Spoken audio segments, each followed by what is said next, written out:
কিছুদিন পূর্বে যে একজন গৃহবধূ অগ্নিদগ্ধ হয়েছেন, আপনারা 3 জন আসামিকে গ্রেপ্তার করেছেন, বিষয়টা কি বলবেন? গতকাল আমাদের কাছে একটা অ্যাপ্লিকেশন আসে, শান্তি সরকার, বাড়ি তেলিয়ামোড়া।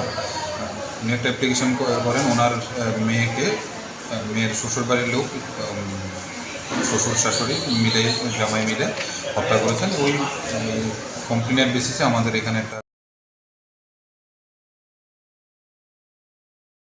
কেস রেজিস্টার হয়, যথাপুর কেস নাম্বার 20 অ্যান্ড 11 সেকশন, যে সেকশন রেজিস্টার হওয়ার, ওই সেকশন রেজিস্টার হওয়ার পর আমরা কেস তদন্তে নামি। তদন্তে গিয়ে যেই প্রাইম অ্যাকিউজড বিপদ সরকার, পরিমল সরকার এবং ঝর্ণা সরকার, হাজব্যান্ড, শ্বশুর এবং শাশুড়ি, তাদের নামে এলিগেশন ছিল।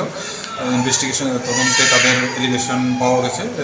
ওই বেসিসে ইনভেস্টিগেশনের বেসিসে আমরা 3 জনকে অ্যারেস্ট করি। অ্যারেস্ট করে এখন থানাতে আছেন, কিছুক্ষণের মধ্যে আমরা কোর্টে পড়া আজকে কোর্টে পড়া। আচ্ছা, তদন্তে নেমে এখনো পর্যন্ত কত দূরে এগিয়েছেন বা কি বুঝতে পারছেন বিষয়টা? তদন্তে আমাদের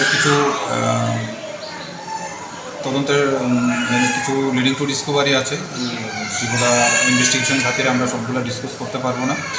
আর বাকি তদন্তের কিছুদিন পরে আমরা বাকি ডিসকাস করবো। এখন আমাদের এগুলা ল্যাবে পাঠাতে হবে। মারা গেছে কবে স্যার?